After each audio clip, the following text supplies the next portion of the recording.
ഈ ഉഹദ് യുദ്ധത്തിന് പുറപ്പെടുന്നതിന് മുമ്പ് അബ്ദുല്ലാഹിബ്നു ജഹ്ഷ് റളിയല്ലാഹു അൻഹുവും അതുപോലെ തന്നെ സഅദ് ബിൻ അബി വഖാസ് റളിയല്ലാഹു അൻഹു നടത്തുന്ന പ്രാർത്ഥനയുണ്ട് ചരിത്രത്തിൽ. ഉഹദിന് പോകുന്നതിന് മുമ്പ് അബ്ദുല്ലാഹിബ്നു ജഹ്ഷ് റളിയല്ലാഹു അൻഹു സഅദ് റളിയല്ലാഹു അൻഹു ഒരു മൂലയിലേക്ക് കൂട്ടിക്കൊണ്ടുപോകും. എന്നിട്ട് പറയും, നമ്മൾ യുദ്ധത്തിന് ഇറങ്ങല്ലേ, നമുക്കൊന്ന് പ്രാർത്ഥിക്കാം, മനസ്സ് തുറന്ന് നമ്മുടെ ആഗ്രഹം എന്താണ് എന്ന് അള്ളാഹുവിനോട് പറയാം.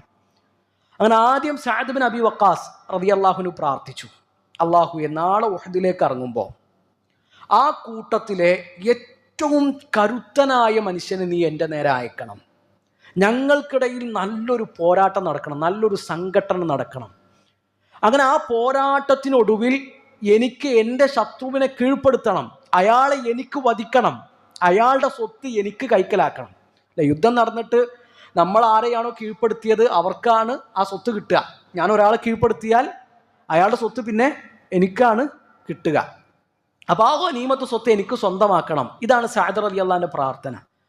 അപ്പോൾ അബ്ദുല്ലാഹിബ്നു ജഹ്ഷ് റളിയല്ലാഹു അൻഹു ആ പ്രാർത്ഥനക്ക് ആമീൻ പറഞ്ഞു.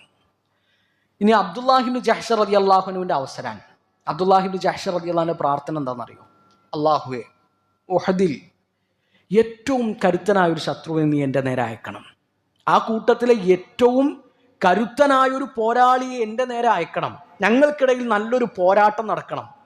അങ്ങനെ ആ പോരാട്ടത്തിനൊടുവിൽ ആ മനുഷ്യനെ എന്നെ കീഴ്പ്പെടുത്തണം. സഅദ് റളിയല്ലാഹു പ്രാർത്ഥിച്ചത് എനിക്ക് അയാളെ കീഴ്പ്പെടുത്തണം എന്നാണ്. അബ്ദുല്ലാഹിബ്നു ജഹ്ഷ് റളിയല്ലാഹു പറയണം, അയാൾ എന്നെ കീഴ്പ്പെടുത്തണം. എന്നിട്ട് അയാൾ എൻ്റെ കാതും മൂക്കൊക്കെ ചെത്തി കൊണ്ടുപോകണം. അള്ളാഹുവേ, നാളെ ഞാൻ നിന്റെ മുമ്പിൽ വരും. അന്ന് നീ എന്നോട് ചോദിക്കും, അബ്ദുല്ലാ, നിന്റെ മൂക്കെവിടെ? അന്ന് അള്ളാഹുവേ, നിന്നോട് ഞാൻ പറയും, അതൊക്കെ നിന്റെ മാർഗത്തിൽ ഛേദിക്കപ്പെട്ടിരിക്കുന്നു എന്ന്. ആ പ്രാർത്ഥനക്ക് സഅദ് റളിയല്ലാഹു അൻഹു ആമീൻ പറയുന്നുണ്ട്. സഅദ് റളിയല്ലാഹു അൻഹു പറയുന്നുണ്ട്, ഞാൻ പ്രാർത്ഥിച്ച പ്രാർത്ഥനയെക്കാളും എത്രയോ നല്ല പ്രാർത്ഥനയാണ് അബ്ദുല്ലാഹിബ്നു ജഹ്ഷ് റളിയല്ലാഹു അൻഹു നടത്തിയതെന്നാണ്. ഉഹദ് കഴിഞ്ഞ് മുസ്ലിങ്ങൾ തിരിച്ചു പോരുമ്പോൾ ഉഹദിൻ്റെ മരങ്ങളിൽ അബ്ദുല്ലാഹിബ്നു ജഹ്ഷ് റളിയല്ലാഹു അൻഹുവിൻ്റെ കാതും മൂക്കൊക്കെ കെട്ടിത്തൂക്കിയിരുന്നു എന്നാണ്.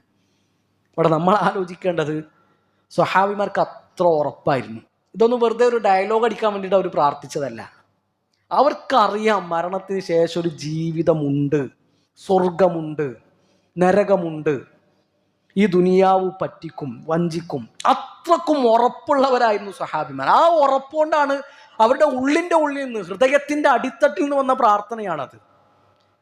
നമുക്കിപ്പോഴും ആ ഒരു ഉറപ്പ് കിട്ടിയിട്ടില്ല. കിട്ടിയിരിക്കണമെന്ന് നമ്മൾ ശരിക്ക് ആലോചിക്കുക. കിട്ടിയാൽ നമ്മൾ ഇങ്ങനെയൊക്കെയാണോ ജീവിക്കുക എന്ന് നമ്മൾ ചിന്തിക്കുക.